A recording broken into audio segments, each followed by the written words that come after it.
but the ups and downs we experience as we launch and run our businesses are pretty similar. We're Harmon Brothers, the team behind Pooping Unicorns and other weird but successful video ads you've probably seen. We help businesses grow through unforgettable video marketing, and we're no stranger to tricky situations. In fact, we embrace them. The goal of this podcast is to show how your crappy circumstances could be the golden opportunity that leads to your next success. You're watching Poop to Gold. Welcome back to From Poop to Gold. This is Benton, your co-host and the CEO of Harmon Brothers. Today I am joined by Tommy Mello. Welcome to the show, Tommy. Hey, appreciate being on. Thank you. Now, Tommy is the founder of A1 Garage Doors, and he is a marketing expert, hence why we're having him on the show. Tommy regularly contributes to Inc. magazine, Entrepreneur, and other publications, and was named one of the top entrepreneurs under 35. So, Tommy, tell us, how did you get into garage doors? Oh, well, it's a loaded story. I'll sum it up with an elevator pitch. I got in the garage door industry. I had a landscape company, and my buddy said, hey, I'm working for this garage door company. Can you paint the garage doors? I said, dude, I don't know. I don't really know how to paint that well. He's like, well, can you figure it out if I pay you $100 a door? So I learned how to paint. I shadowed a painter for 3 jobs. I learned how to paint myself, and I could do 10 doors a day. Let's see, it's about 16 years ago. So 2004, I could paint 10 doors a day, bring a profit of $850 a day. So I got to the point where I was just cranking cash, and I go meet up with these different garage door guys, and I realized how much money they were making. So me and one of my best friends started a garage door company. 3 years later, I bought him out, and I made every single mistake in the book. The reason why you should listen is because of, not because I'm successful, but it's because of how many times I failed. And then, garage doors are 40% of your curb appeal. It's the smile of your home, which I trademarked. And it's the only thing on your home, more than your kitchens and bathrooms, that give you 102% return on investment. So I really love garage doors. And where is A1 Garage Doors at today? We started in Phoenix. We're in 14 states now. We're on pace to do about 50 million. Next year, I got a goal of 150 million, and I bet a Rolex watch to my buddy in California. Hopefully he's listening to this. I'm going to win that bet. But forget revenue. My goal is to hit 20% profits, because a lot of people brag on revenue, but it's really about how much you're putting in the bank and how much you're reinvesting into your company. So we're expanding like crazy. We've got a whole recruiting department. We've got a training center. I've got 36 guys here, 35 more coming in 2 weeks. And you're not supposed to have this much fun at work, but I love it. What would you describe as the why behind what you do? At first it was, I wanted to work for myself. I wanted to, I went to school. I got a master's degree in business, and I really liked garage doors. But now it's just, I say BYB, better your best. I don't have any competitors that are doing what we're doing. We rank #1 all over Google. We've got the best mail campaigns. We're doing door-to-door. We do social media. We do video marketing. We do things from voicemail blasts to text messaging to handwritten cards, you name it. What I like to do now is I'm off to leave a legacy. I always said I want to do what I want with who I want, whenever I want. And I'll never forget, I was on a vacation, and I'm super high energy, by the way, so sorry. This is me normal. I got the bill, and it was at a really expensive dinner. And I was gone for a month, and I barely even logged into my CRM. So the business runs without me completely. But I logged in, and we had set a record that month. And the bill came, and for this reason, this was a check presenter, we'll pretend. I just stuck the credit card in and didn't look at it. And that's when I knew I had success. Because before, I might have been on a date and said, please don't order that expensive bottle of wine. Mm-hmm. Yeah. There's something about being able to take a friend or a loved one or even a business acquaintance out for a nice meal and not having to stress about what that what that meal is going to cost. That's kind of a life-changing dynamic. Okay, let's dive into your background a little bit. So you mentioned you've made every mistake in the book. I need you to hone in on one of those, but it's got to be one that was genuinely your poop moment, where things got dark, things got bleak, and you were kind of stretched to a point where you didn't know if you were going to be able to come out successful on the other side. Can you think of a moment like that in your journey? Yeah, I think I can. I think there was a time, probably 7 years ago, when I realized that there was a time, and this is really sad to say, but I thought I was the guy that knew everything. I was the guy that knew how to run the warehouse, the inventory, the CRM, the marketing, the recruit, every aspect of the business. And I said, without me, it won't get done right. What I didn't realize at the time was I didn't have manuals, standard operating procedures, checklists. I didn't inspect what I expect. I didn't create accountability. I never worked on consistency. I had no leadership skills. I had no idea how to build culture. Culture was a 4-letter word. So back then, it was like there was 4 people smoking outside. I walked in, the phone's ringing off the hook. No one's answering it. And I'm like, my why had to be stronger than just not. My why is what kept me out there to say, I'm going to build something amazing, something that's legendary. And thank God I had a strong enough why back then to get me through the dark times, because there's not a lot of business owners that I know of who haven't gone through where they felt like they're SOL. I'm very fortunate that those tough times make you that much stronger and get you through more bad times going forward. Let's dive into that moment, though. So, you're walking into your office, people are smoking, the phone's ringing off the hook. What size is your business at that point? I'm going to say we were sub 7 years ago, sub 5 million, right around there. Okay, so you've grown to the point where you've outgrown yourself, essentially, and so you need a team around you, but as this team starts to form around you, it's just kind of chaos. Is that accurate? It grew beyond what I could control. Like, grew beyond my capacity. I couldn't do all the inventory. I couldn't keep an eye on the phones. I couldn't, I became a really good firefighter, but over the years I had to become a fire preventer. But that's where I was back then, as I became a firefighter. So talk to me about, what do your stress levels look like at that moment? It was agitating. It was really, in my opinion, it was just frustration, and just, I kind of had to point the finger at everybody else, which is the biggest mistake, instead of looking in the mirror and taking responsibility. So I tend to be upset, and I had a short fuse, and I wouldn't like cuss anybody out, but I always wondered, why aren't you working harder? What's so hard about this? Mm-hmm. And I expected people to just do their best and be as good as me. But if they were as good as me, people always said, man, I wish I had 10 more of me. I go, if I had 10 more of me, I'd have 10 competitors. And I do not want 10 competitors. That's a really good point. So, okay, so you're stressed out, got a short fuse a little bit. You're frustrated as to why people aren't working as hard as you think they should. What kind of impact does this have on the people who are close to you in your life? You don't sleep as much. It's a really devastating time to go through. You're not as close with anybody, and what happens is you're burning the candle on both ends. And what happens is you never work on the business, you're always in it. And it's almost impossible to get ahead because you're fighting every day. And even if you're profitable, your mental exhaustion is just not worth it. You age rapidly. Luckily, I didn't go through a huge time of that, but you can find the wrinkles from those years. Hey, I've got the gray hairs going on. I hear you.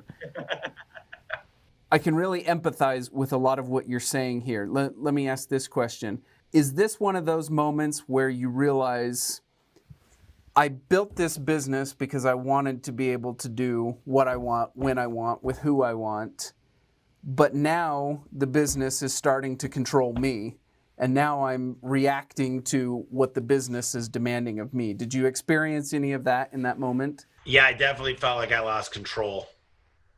Was there any specific moment where you kind of had a turning point, where you said, enough is enough, I've got to look in the mirror, I've got to change, I've got to improve? Talk us through that. Yeah, when I look back, and I can't put any weight on the few of these things that have happened, but they were true catalysts. Number one was finding an amazing person around what I consider to be my weaknesses.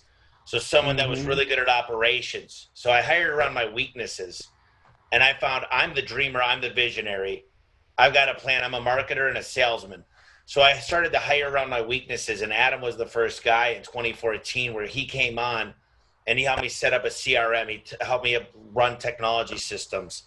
Another one was getting us good CRM. We went to our 5th CRM in 2016, which is Service Titan, who's now a $2.3 billion company. I'll tell you what, I think we're moving exponentially greater with technology, and operations is technology. So that was a big one. And then I met a guy on my podcast named Al Levy, and he taught me about organizational charts, manuals. In fact, some sitting right here. I've got my service, apprentice, technician, install, dispatcher. I've got 34 manuals now in the company, and it teaches people not only how to play the game, but how to win. And the KPIs that I have all over in the whole building on dashboards tell us where we're at in a given moment. And it lets me know the wins and losses of the day. And I've really created, with the help of an amazing, fantastic, phenomenal team, a way to know if we're winning or losing. And I used to absolutely hate financial statements and what's in the bank and looking at that crap. Now I'm like, we've got a financial quick check every Friday. I look at every single thing. All 5 executives of my executive team know exactly what we're doing. I look forward to that meeting. It's crazy how excited I am and how much drive I have in business. And you got to go through the downs before you realize the ups, you know? Absolutely. I love it. So having made that transition from that dark time where you'd kind of lost control, you went through all these things, you hired around your weaknesses, you brought in the people who you need to bring in. Now talk to me about quality of your life and how it's different today than it was in that dark time. You know, I got pulled over the other day. I was fixing an auto text. I was voice texting, and I got pulled over by a bike cop. Man, I didn't have my proof of insurance, and I drive a 2012 Nissan Titan. I'm the only person pretty much in the company who hasn't got a new vehicle because I like my old Titan. I'm going to replace it here in the next year. But I told him, listen, sir, I'm really sorry. And he's like, I don't even want to hear it. And I said, sir, I feel embarrassed. I'm the owner of this business. And I lecture the guys, and he looks on the back of the truck, and it's my caricature, which is, it kind of looks like me. But okay. So anyways, he goes, hey, you got to be kidding me. You guys did my garage door. And I mean, I get out, and I'm smooth talking, and he goes, I don't know why I'm going to do this, but I'm going to let you off with a warning. Just be a better role model to your employees. And long story short, I can tell you this. I do what I want. I go on flights. I enjoy my life. I get out of tickets. Who would have thought? I just bought a new house, and it's not my house. It's the company's house because anybody could use that house. If they got a family reunion, I feel kind of bad to say it because it's a really nice house, but it's not for me. It really is truly for my employees to come. And people are like, you don't want your employees to go there. They're going to think that they work too hard for the money. I'm like, they all do work too hard. We all work hard. That's why they're going to sit there to be able to enjoy this. And we can enjoy it as a family, if you will. So to be able to do nice things, we've got a big buck hunter. We've got a golden tee. We've this pinball machines, 4 massage chairs. We've got ping pong. We've got the coffee machine, the tea machine, the popcorn. This is like a fun house. And it's nice to be able to give back. It's nice because every time I give, I feel like I get 10 times in return. We're going to spend about $400,000 this year on charity. I'm hoping for a lot more than that next year. So I would say my heart is filled with joy just because we could give back. And it's important because the culture, people come here from out of the woods to work for us. I mean, they see what's going on here. We go Facebook Live and people are like, I want to work there. And you get the talent. I used to think it was about getting leads and, getting 5-star reviews. Now I'm like, get the great people, and use our core values. We get the great people and all the other stuff comes. They go out there, they network, they get great reviews. People tell their friends, neighbors, and family. And it actually creates this thing that's just magical that you can't describe because it's a living organism. So my life now is filled with joy and happiness because of what's going on. And I tell my managers, I'm not supposed to be this happy. I mean, this is nuts. I'm the happiest person you could ever meet. I'm literally smiles from ear to ear. The new trucks we have, everybody drives a brand new vehicle. There's dual cameras in it. It's protected. We've gone through all kinds of training. It's fun to know that we really are the best we could ever be. And it's fun to see this time. And I'm never going to forget this time because COVID did challenge a lot of people, but we ran hard together. We all buckled in and decided we're not gonna have to lay off a lot of people and do what everybody else had to do. We're gonna start marketing hard. Everybody's dumping their marketing. We're gonna triple up, and we did it, and we never looked back. That's awesome. Let's talk about your marketing. It sounds like you guys have become experts in a space where we're not. I'm excited to pick your brain a little bit. So most of the time on podcasts, we're talking about digital marketing, Facebook, YouTube, AdWords, Instagram, Pinterest, so on and so forth. And oftentimes we kind of forget about, the old methods, the offline stuff, traditional mail, television, radio, billboards, all that sort of thing. And it sounds like you have built a truly omni-channel marketing approach for your business where you're online, you're offline, every channel that you can, you use. Tell us what you've learned about the old methods, the offline advertising. Well, number one, your brand has to connect on every level, from your shirts to your business cards to your vans to your website to your Facebook. They've got to connect. You got to connect the dots. I used to always think direct response was the way to go. It's the only way to go. Dan Kennedy, no BS about direct response. I've got books galore on all this stuff. But then I realized instead of being the guy that comes up when you search for garage door repair Salt Lake City or garage door repair Phoenix, you want people to go to the internet and search your name. That's right. Because the conversion rate goes through the roof and the average ticket goes through the roof and the customer satisfaction goes through the roof. The three things that really matter. The booking rate, you're going to book the phone call, you're going to convert that, and it's going to be a big sale. And they're going to be happy about it. So I would say TV, radio, billboards, you got to know when to buy, how they all work together. But I've got 40 billboards up right now just in Phoenix. And I can tell you what, the quality of clients, the perfect avatar has changed. And the people are no longer price shoppers. And, only 1% of the population, 1 to 4%, are really only about price. People buy with emotion. They back it up with logic. So it's the impressions you could create. I don't put a phone number. A1garage.com is on most of the stuff since it's my title of my company, A1 Garage Door Service, A1garage.com. But I'm trying to get impressions. I'm trying to create something in your subconscious. And there's a great book called Influence by Robert Cialdini. He's an ASU professor, but he's the master of influence. And it just, if we get enough impressions and you hear it enough, and I believe 86% of what we learn is through visual, but we still have that auditory side. So I really, really like the billboard and TV side of things. And that way, when you type in the internet, maybe you do type in garage door repair, but I'm number 3 on our pay-per-click. You're still going to pick us. Our click-through rate goes through the roof. And you go, I think that maybe I even used them in the past. A1. Yeah. I see their trucks everywhere. They're a trustworthy company.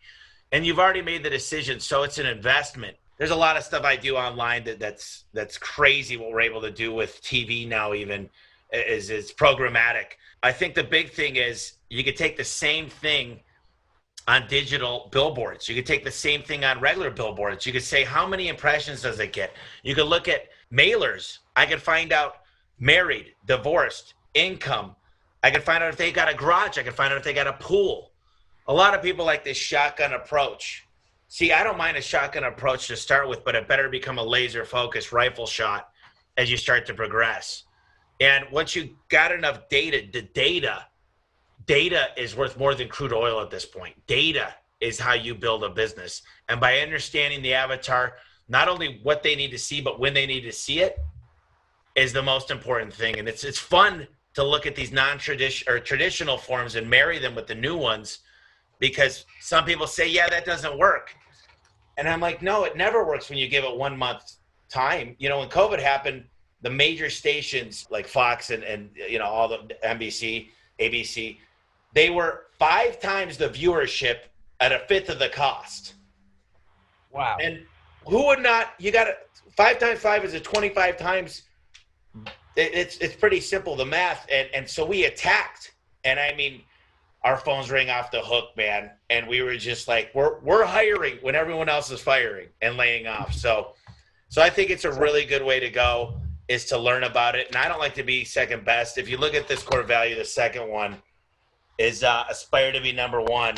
Is no matter what marketing channel, when we jumped on the podcast, I said, I'm going to figure out a way to get a viral video. I've got one with 2 million views, but I want one with like 100 million. And so we're testing out some different things. And that's what you guys have done, is create a great message that's funny, that sticks, that works well. So I'm a big fan of what you guys do. And I don't think I've mastered the art of YouTube yet, or the social aspect of a viral video. Now it's turned into TikTok, but I think we're going to get there. I think that's my goal of 2021, is to make a video that gets at least 21 or 20 million views. Awesome. I love it. Where can our listeners stay in touch with you? You know, I've got a podcast. It's called The Home Service Expert. If you haven't had a chance, I wrote a book called The Home Service Millionaire. There's 12 co-authors that are smarter than me in a lot of aspects. If you could get it, you pay for shipping, but it's homeservicemillionaire.com/free. You'll pay $9, and trust me, I don't make any money on the book. I don't make any money on the Audible. Actually, the Audible, they take 70%, but I'm happy to give it to them because I had a lot of fun with it. And the Audible's actually better. Or you can listen to the podcast, Home Service Expert. There's a lot of people that are learning a lot about the home service industry. There's never been a better time to get in the home service industry. I think you can I'm trying to make the home service industry sexy again. The average plumber is 48 years old. So we need millennials to jump in and understand you can make 6 figures, work with your hands, and work for a great company. And actually, it's not a frowned upon job. I mean, a plumber, I don't think a plumber sounds bad at all. Union plumbers make $50 an hour. I don't know a lot of people making that right now. Yeah, and especially where college has become the option where you go take on 6 figures of debt and then you come out and you work for, you work as a barista or something. Yeah, no, that happens all the time. I mean, there's more kids living with their parents right now. And I think that the good thing about home service for me is you've got the hospitality industry, you've got the restaurants, the hotel chains. All of them are saying maybe this wasn't all that it was cracked up to be. I mean, I used to bartend too, but ultimately I think this is creating a great poaching spot from other industries to come in and say, look, this is a great place. If you guys look at a1garage.com, you can see all kinds of cool videos and stuff, or look at our YouTube page. We're all about the culture and taking care of our people. We offer PTO. We offer all the benefits, the insurance. You get a vehicle. Whatever we can do to give back. And if anybody needs a garage, just go to a1garage.com. I'm not trying to be this great big sales pitch, but I have fun with what I do. And I really appreciate you letting me on here and having a good time on your podcast. Yeah, it's fun to get to know you. Thank you for coming on.